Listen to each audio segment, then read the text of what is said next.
I got your wig, ho. Ha ha. You're mad. Miss Wikiana.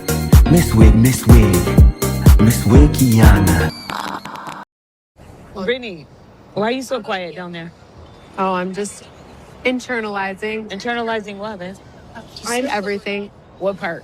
The part that you got caught? We have never done that to each other once, never. We don't even do that to each other when we're hating each other. Anyone had any proof that I had done anything to hurt anyone on purpose, that would be one thing, thanks. You're welcome. But no one did. Everyone was making the worst assumptions about me. I mean, Brittany could tell me till the day she dies that she wasn't recording us. She was recording us. And she had been before that. And I know she was filming us because I caught her filming earlier. She was filming us walk through the airport and she sent it off to a group of friends. Brittany, love you. She was fully recording.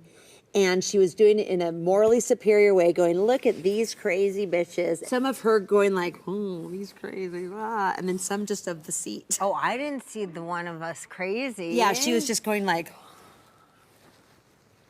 But what is insanely just mind-blowing to me is after the Sprinter van, she did record me, and I did catch her doing that. What did she record you doing? We were on little golf carts, and she was going like this, videoing herself, and I went like this, and she goes, it's just my outfit. And I was like, okay. And then she starts texting it, and I look over, and it is just a video of me. Brittany is not even in it whatsoever. And I feel like she had more, and then she went into her delete, and then her delete. Like, you have to really be savvy on a phone to go to your delete.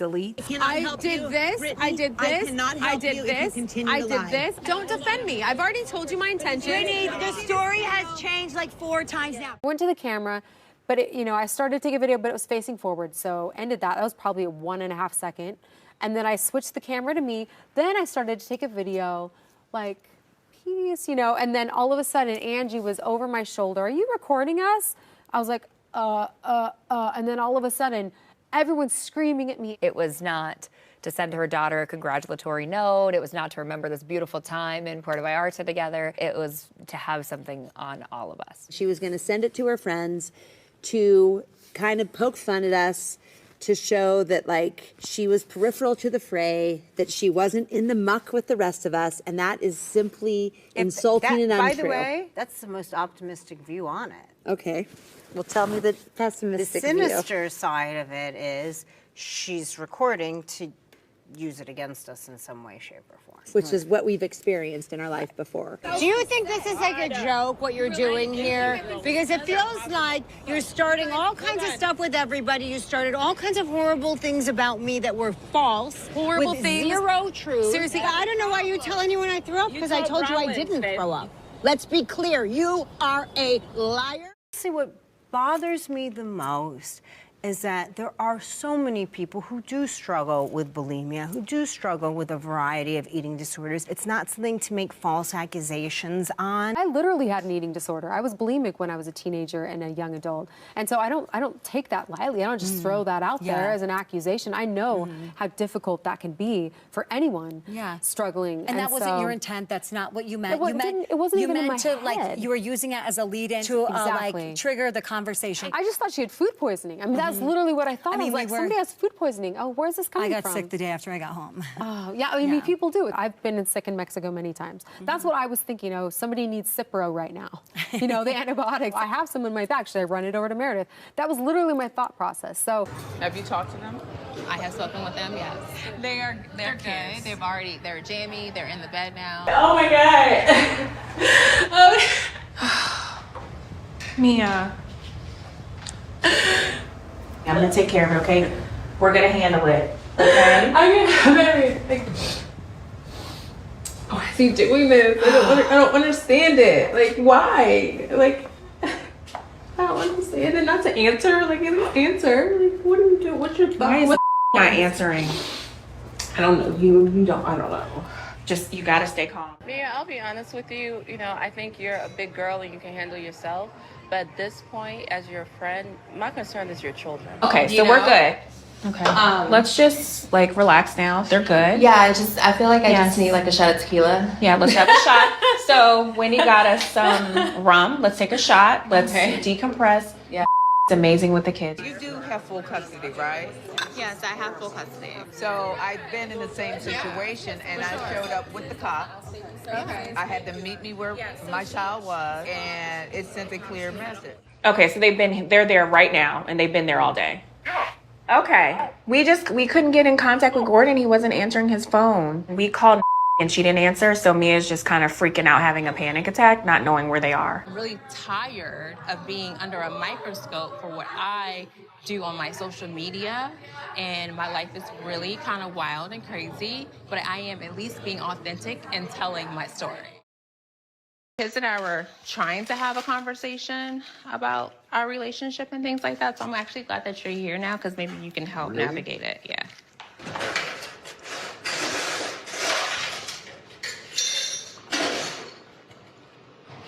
Gordon, can we have a conversation about telling the kids? I'm not doing it. Okay. So I was explaining to Jeremiah that just because mommy and daddy are getting a divorce does not mean that we don't love them any less. We're always going to be a family.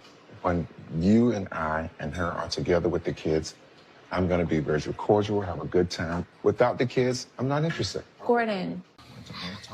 So it goes like this. Mommy and daddy sitting in a tree. K-I-S-S-I-N-G. I can't climb trees. First comes love, then comes marriage. Then comes the baby in the baby carriage.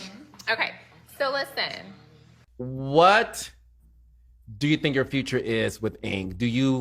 When you and Gordon are officially divorced, is your plan to immediately get engaged or marry Ink, and would Ink move to DC, or would you move to Atlanta?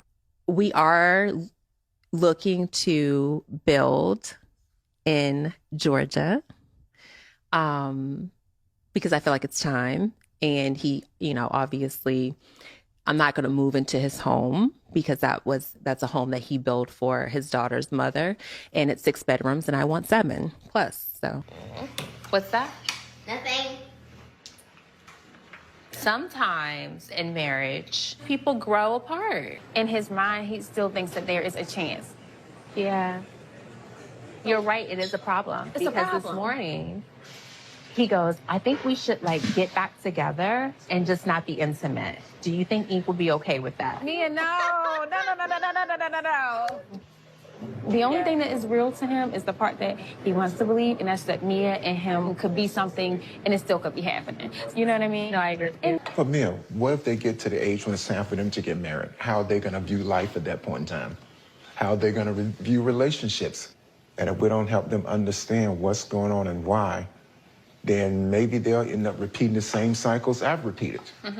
Or you've repeated. You've been married twice now and moving on to beyond the number 2 to who knows what. Ink is not the daddy.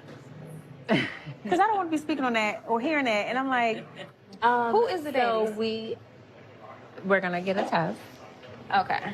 I personally don't think that Jeremiah is Ink's birth father. I want to talk about last night. Yeah. Off camera, but I did apologize to you. It's like, if you really meant an apology, you would have done it at the table. And I agree with what we share commonly is that we do not talk about each other's kids. I just think that it should be off limits. There's no excuse. Okay, I appreciate it. Now that you've taken it all in, what's your reaction to Mia bringing up your daughter sneaking boys into your house in last week's episode? So we deal with it in a couple more episodes. So I don't really want to say, but of course, she's dead to me. Okay. What's up with Mia Thornton? I heard you say that she's dead to you, and it's two-part question. You said she's dead to you, and is it hard when people bring your children into the reality show? Yeah, no. So the second part, yes, it is disgusting when you talk about children. They didn't sign up for this, and children just off limits. That's like across the board. Children are off limits. So if you want to come for me, come for me. Like, you don't have to bring my children into this. So that for me is a point of no return. You know, like, she and I used to be friends off camera, but that's over. And I feel like you do it when you're desperate. You do stuff like that when you're desperate. When you ain't got no storyline. When you desperately think that this is going to elevate you. and it didn't really work out that well for her. Mm. I mean, nobody's buying into that. Yeah, and she's got enough to worry about. She got a husband. She got a little boyfriend. She don't know the paternity of her child. Okay. Okay. All right. Don't look yet. Don't look. Not everybody's single. Yeah. Bose, I hear you. You're dating, huh? How's she gonna tell my business like this? You told your business. Yeah, you go tell tell her. You told your business. What is that like? You're dating now, and how do you feel am. about sharing that, with the world on television? I mean, it was a big decision because I'm typically very private about that part of my life. Unfortunately, I've been a widow for 10 years, almost 11, and it has been a difficult ride, to be able to find love again, to be optimistic about that, and to share it with the world. I think there are a lot of people who are trying for the second or third time, and I want to be able to be somebody they can look at and say it's possible to get it again. I mean, it goes beyond the looks, The looks are looking, though. Yeah. The looks look. Yeah. The looks always help, right? Yes. Now, question. One of the things I just want to make sure of is that, we stay aligned. Yeah. Okay? What would you like from a relationship? Oh gosh, it's a hard question, But it's like I feel amazing with him. And I don't have questions with him. It's such a strange place to be in, given what I have been through. I grieve all the time. I find it so interesting when people say like, time heals all wounds. Like when do you get over it? Are you supposed to get over it? That's not what happens. Love doesn't behave that way. Love is eternal. It will be with you forever. So that means that you are constantly grieving. You're constantly living with these things that have happened to you. And so I had to accept that. You wrote in the book, I knew that ultimately Lyle and I would have to make peace with our loss and chart a new path on our own. She's already excited. Look at this. I'm like, I didn't know about this. I want to know about this. I mean, I knew about it, but I want the whole but the picture. detail Yes, of it. I just know exactly You can't what you're even, saying. I can't even say anything without this woman about to plan a bachelorette party. Because you know it's what like, I mean? it's the connection.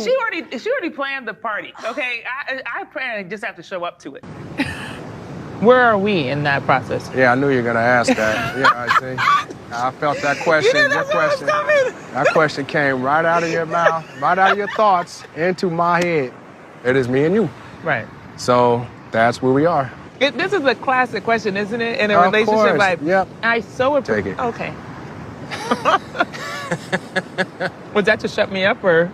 No. The fact that I feel so secure with him and feel so comfortable with him, quite frankly, is a surprise to me too. It's like I always look to the bright side of life, of opportunities, of situations. Because believe me, if I wasn't an optimist, oh Lord, I wouldn't be sitting here right now, I promise you. Not just from a love standpoint, but career and people who betray you. I wouldn't be able to even function. And so my optimism is also survival, And so for me, it's like, look, in this situation, I am optimistic about him. I do believe him. I think that there's an opportunity to find love there. And why not? It's like, what else am I gonna lose? I've already lost a lot. So why not go for it? This is one of the things I love so much about her, and I don't want it to be lost because, truth be told, given what she has been through. Unfortunately, neither of us are strangers to cancer in our families. Both of our mothers had already battled breast cancer, And so to us, it was shocking that there was anything wrong with him. And then for it to be such a shocking cancer, one that was developing quickly. And very quickly, we found out that it would be terminal, Whereas with my mom and his mom, there had been plans, radiation and chemo and surgery and whatever needed to happen. And there were not those options for him. You didn't know that he would be diagnosed with cancer. That's right. It would be terminal. Right. And you would watch him take his last breath. That's right. Yeah. So those moments, if you had waited on Valentine's Day, if you'd waited on Christmas, or if you'd waited on special occasions to share that love, you would not have had an opportunity. That's right. And I think that's really a lesson that has stayed with me, you know, that every day is a celebration. Every day needs to feel like you are doing something special. You know, it's not every day that you need to like climb Mount Everest or do something like, you know, grand, but it's like what happens in the small moments? You know, how are you appreciating your life, like everyday life?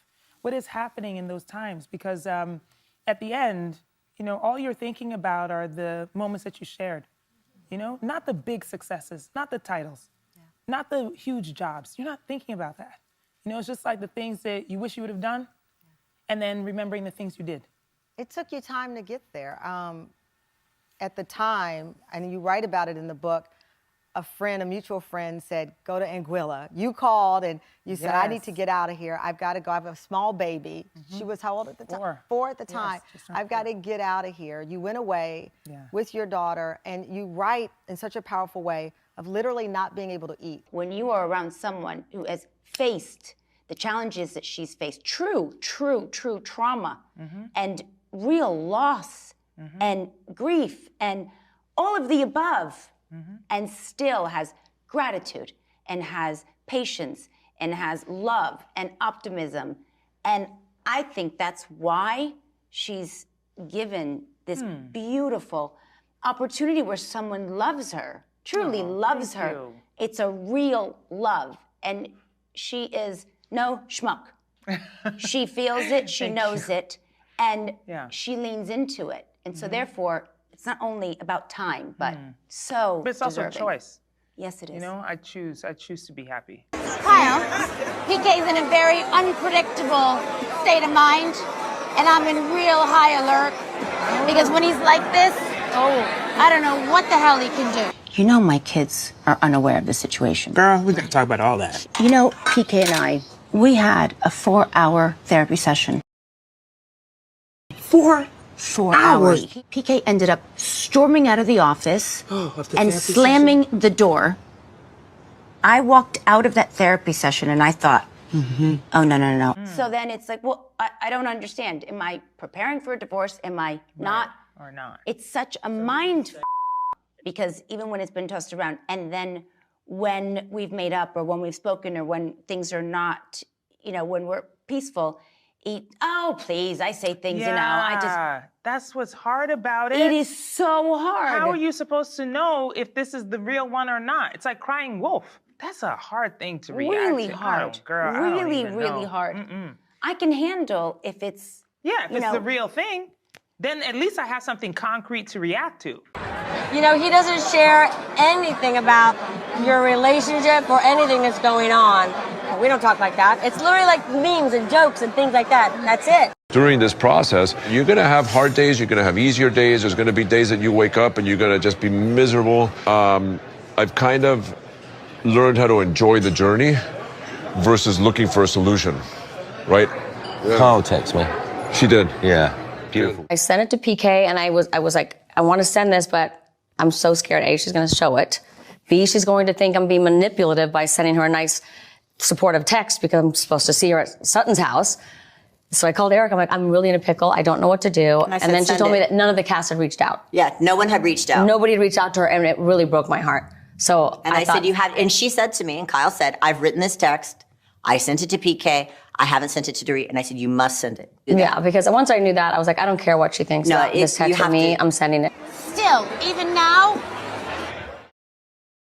I mean, have I gotten a meme from him in a while? Maybe within the last week. Maybe a meme. But nothing, literally memes, that's it. I really don't think this actually bothers her, but she's been looking for a reason to justify her behavior towards me, so this is a perfect situation for her to zero in on. I have been asking her, because she would not take accountability for her actions towards me, I kept saying, what have I done to you? And she kept giving these blanket, vague answers. Like she didn't have one thing that she could actually point to. And I said, I've been telling you, you did this, this, this, this. What did I do to deserve those things? She couldn't give me an answer. So all of a sudden, a month or so later, she comes up with this one. So obviously someone was like, that's weird. Whatever. How can this be a moment? This is your life. It's This is deflection. your husband. This is like... It's deflection. Ooh, that can't be a moment. No. Oh, please. You're just looking for another reason to get mad at me. You're like, how? How would you feel? When it's my husband. Okay. You don't get to speak to me that way. Do you understand, Kyle? The rules are different. You don't get to scream. I already have told you I am not going to text with him. I am not going to send any meme to him. What more do you want? Team Dorit. That's the only answer you can give, sis. That's it. Like, there is no other answer. Sorry. Anybody who has a different opinion about that, I'm like, so what you doing? No. You know, if you want to defend that position, I'm like, there is something that you've done that is probably questionable. Oh. Because there's actually no excuse. Sorry. You've never met PK. You've known me for a few weeks. And Dorit too, you barely know. And up until then, you know, PK is not only my husband's best friend, PK makes a big effort, like, you know, he's more outgoing in that aspect. So, and he was my friend. 10 years, he's my friend. You know what I mean? I get it. But if push came to shove, who's your friend? Obviously, I would side with the women always. If the shoe was on the other foot. Oh, Lord, have mercy. OMG. Woo. Would you be okay with it? And I can tell you, hell no.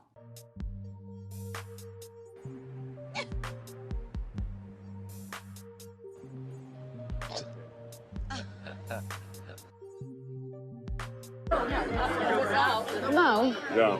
Is that sausage? Yeah. Oh, yeah, it's sausage. It's just chicken sausage if you ask for it. I didn't ask for chicken sausage. I'm all right. You? You made it home. I spoke to you last night. Dorit's dress is beautiful.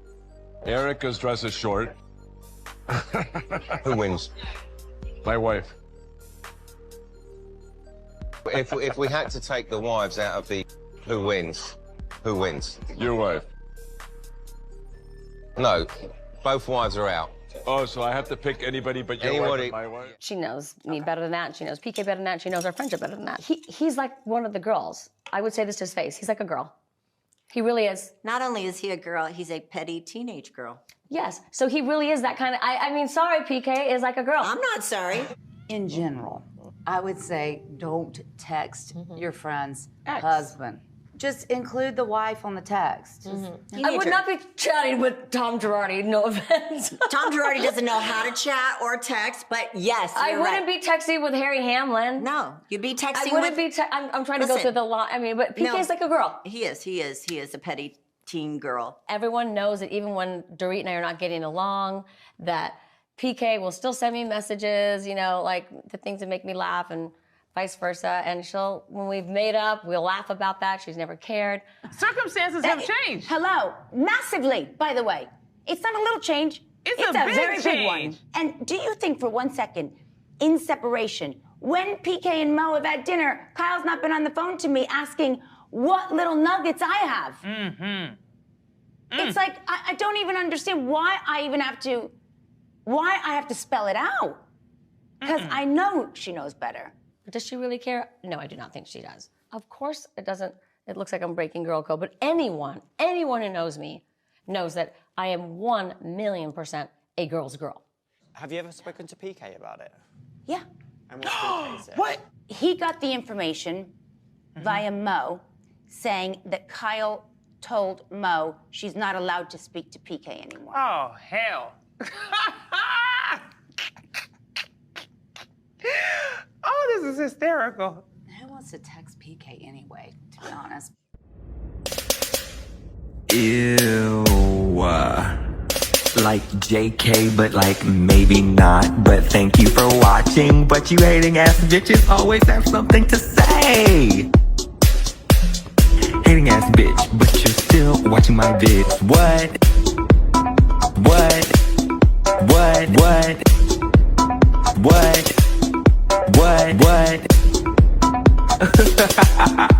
You're so upset. But that's like okay, because have a piece of bread, have a Xanax, relax, because I said what I said.